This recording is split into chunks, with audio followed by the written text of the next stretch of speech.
Do you ever dream of playing like a tennis pro?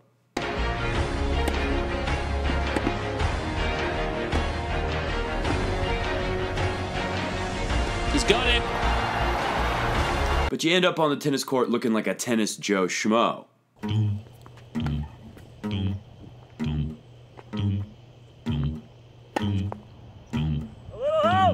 In your mind, you think your forehand looks like this, but in reality, it looks more like this.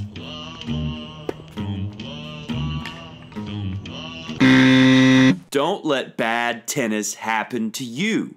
And don't worry, because Crunch Time Coaching is releasing a 10-part series called The Complete Tennis Player, where we teach you in order, one skill at a time, how to go from being a tennis zero to a tennis hero. Okay, that's really cheesy, but you want to be great at tennis, right? Let's get started.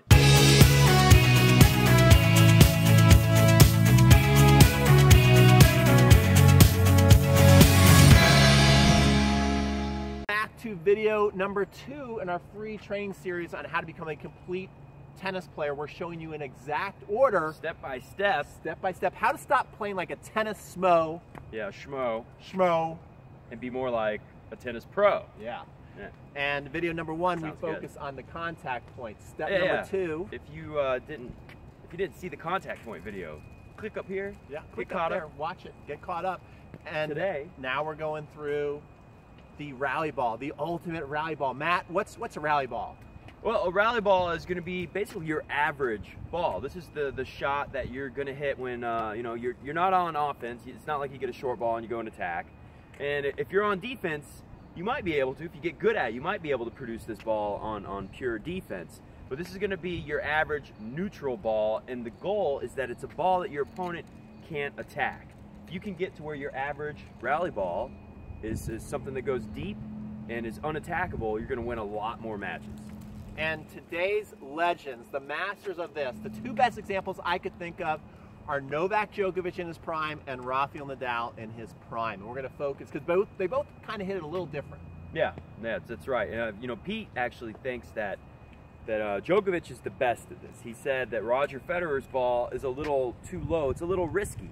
Now, it works for Roger, because Roger's incredible, but for the average person, I think that's just asking for too much.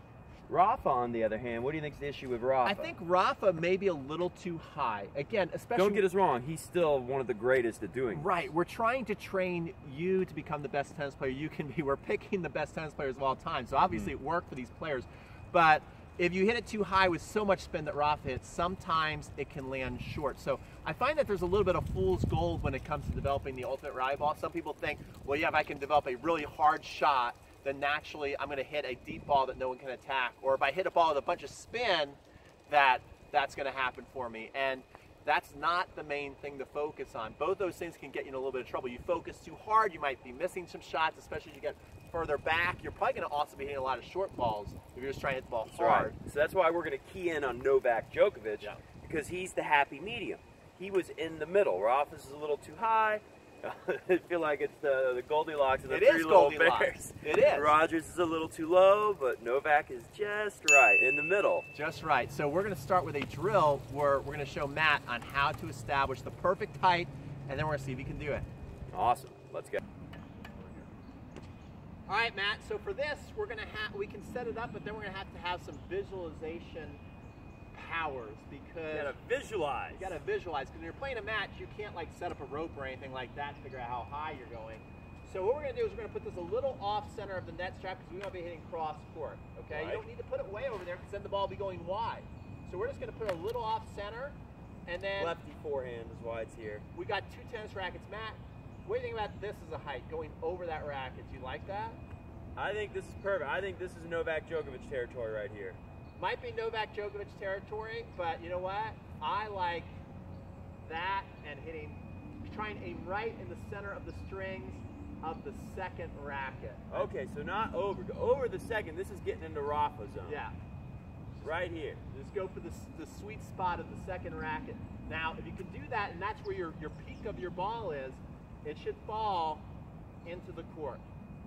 Every time. Yeah. I like that, because I think if you're aiming here, you're definitely going to be getting over here. You're getting over that, and I think as long as you're above this, you're in good hands. If the ball is going long on you, if you're hitting up there, you probably don't have enough spin. If it's going short, you might have too much spin. Too much.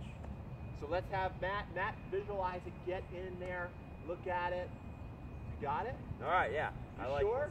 this. I think I can do it. I'm not sure you're focused enough. You got it? I'm looking at it. All right, let's see how he does. A little nervous. So I'm going to feed some underhand balls to Matt. We're going to do about 6 or 7. This is somewhere you can just self-feed yourself, use a ball machine, a buddy, even film yourself rallying. Good. I think that ball will go a little higher to get it deeper. Good. There you go. That's a great height right there. That's perfect. Notice that ball's a little shorter over the net, lower the net, went shorter in the court. Higher the deeper. Perfect height. Now we're getting there. Notice how he's pushing his opponent's back now. Best one of the day, right?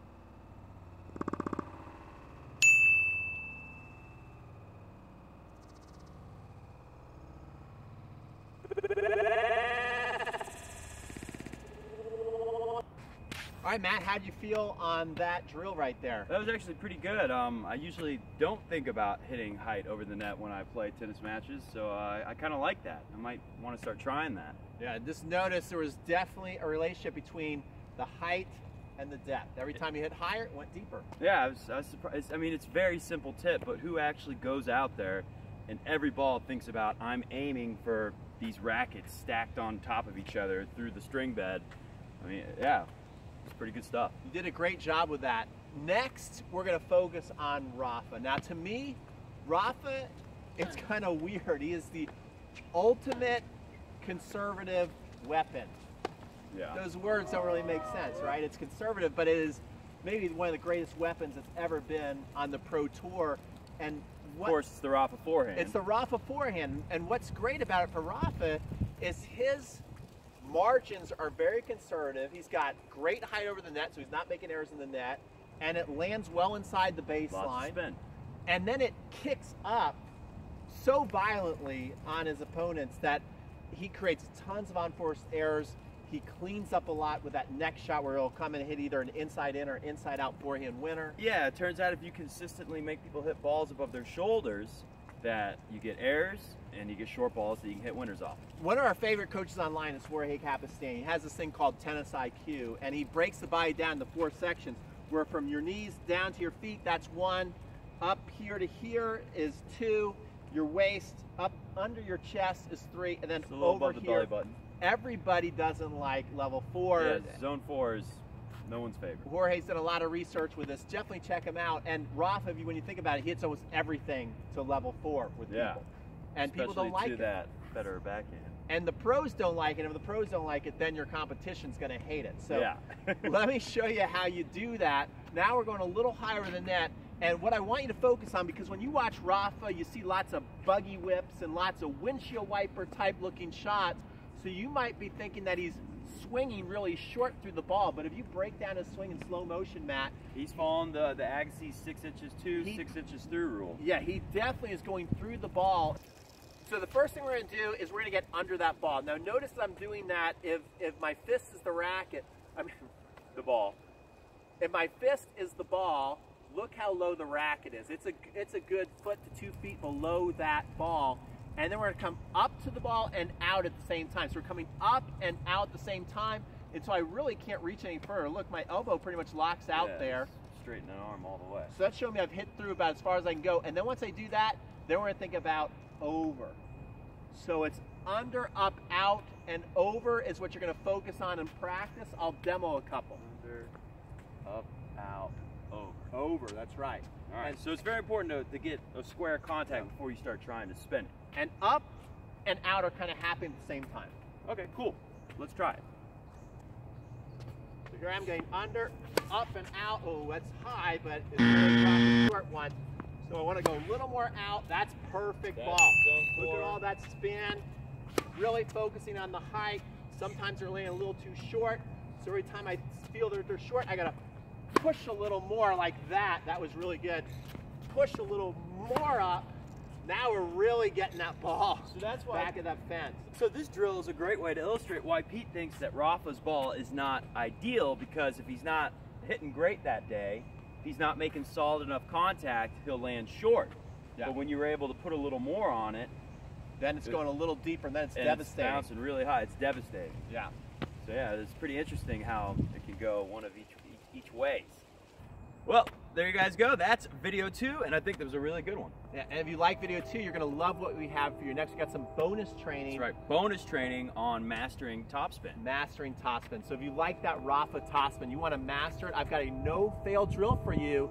All you got to do is click up here. I think it's up here. Oh, it might be there. I think it's there. You click up there, you're going to see a picture of Rafa getting ready to hit that big forehand. You'll get the bonus training. No fail drills. You got to do this stuff. Remember, it's so important to practice these things so they just become habit in the match if you want to actually execute it. And next, coming up, Matt, in our training, is Next what? up, we got the serve. We're going to be working on not double faulting and getting that serve in. Novak Djokovic is going to be our pro that we talk about for video 3, because as most of you may or may not remember, I don't know, it was a while ago now, Djokovic used to, I think he was the double fault leader. He had a very unreliable serve, and he cleaned it up and made it a weapon. We're actually going to show you a drill that he did. Yeah.